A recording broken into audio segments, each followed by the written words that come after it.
spending time, in nature in relative silence, even though it's not silence at all. Listening to the different languages all around and maybe not talking quite so much, in the ways that we typically do. There's an invitation here to just listen.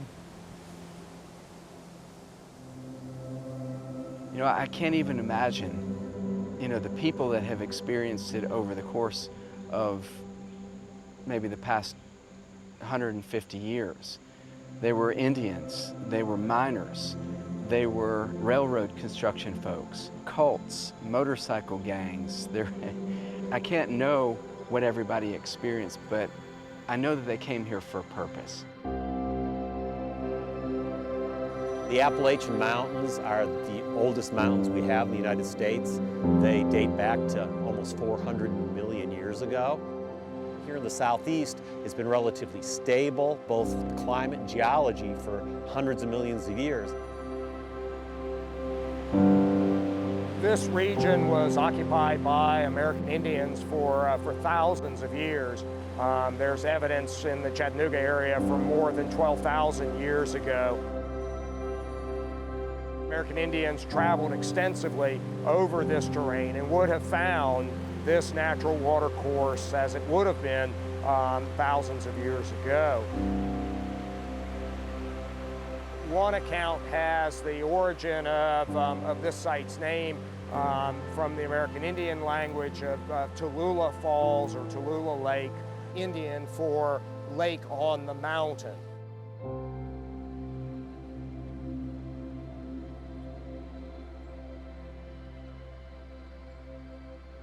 Lula Lake has long been recognized as an attraction.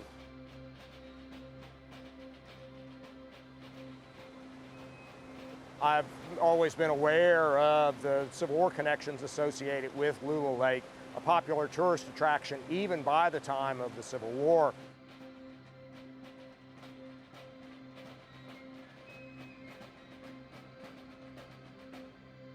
Here, the photographer has lugged his gear right down to the edge of the falls. You can see some Union soldiers lounging there.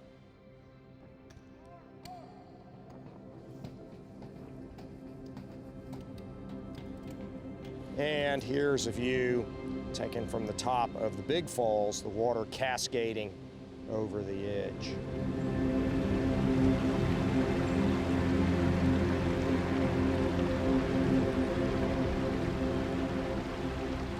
There was some abuse of this property over the years too. There was some dumping, there were mattresses, stoves, refrigerators.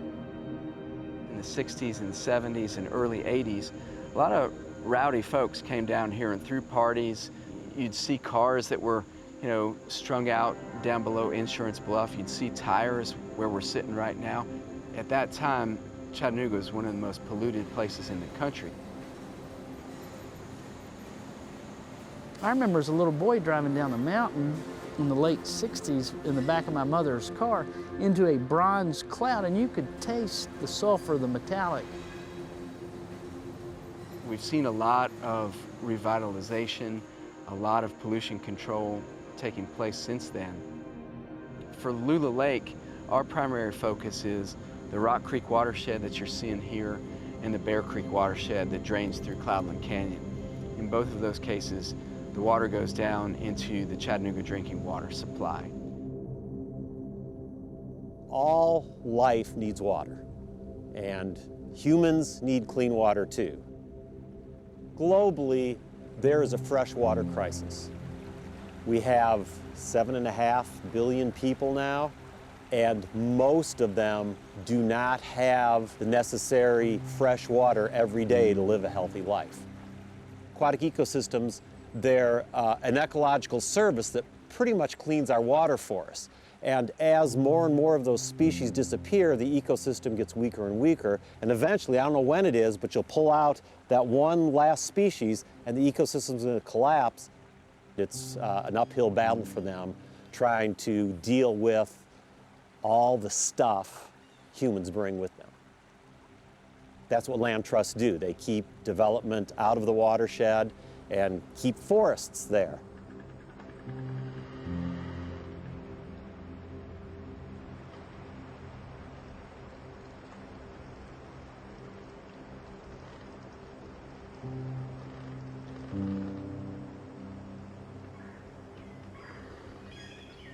In a hemlock watershed, it is the keystone species. It supports everything that goes on in that ecosystem.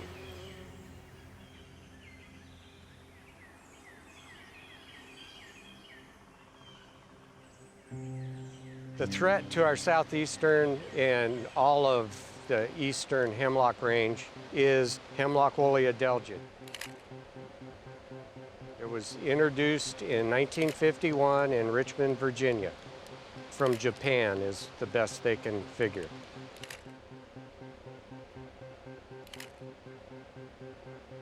Over a period of time, it will kill all of them that aren't treated. The property itself presented a unique opportunity.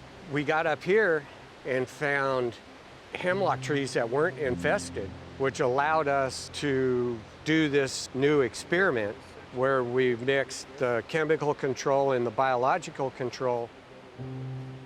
For me, that's very exciting.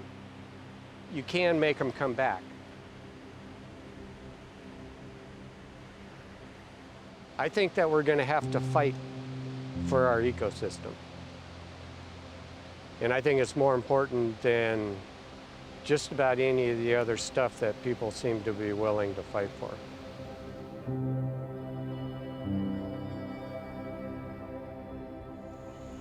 You know, we have a job here. It is to advocate and work to make this place better than we inherited it. We'll do that by, you know, exposing more people to this beautiful place so that they can have the same sense of ownership and stewardship that we have. I like to think in terms of building a relationship with the land and with that spirit, and it takes patience and it takes listening. It's almost like reading a different kind of history, you know. You come out and you spend time with this entity, which is a place which is alive. Hearing people tell stories about the place, their connection to it, and then how it's changed, I think they start to understand why it's limited to a certain degree. That's the thing that's impacted me the most, that people actually appreciate what we're doing.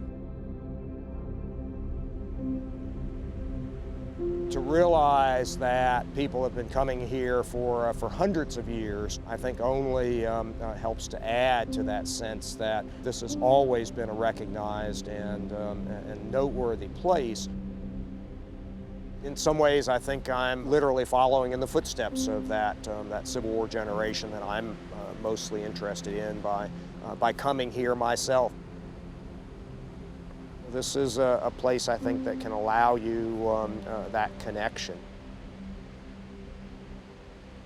I think preservation of an area like this is the most important thing that we can do, because once it's developed, it's done, it's over. Asphalt is the final crop. This is never over. This is permanently protected property that will remain available for people from this area and from beyond forever. When I come to a place like this, it reminds me I'm nothing more than one of the leaves on these trees. You know, I'm no one special. So I try to make sure that I'm aware of that.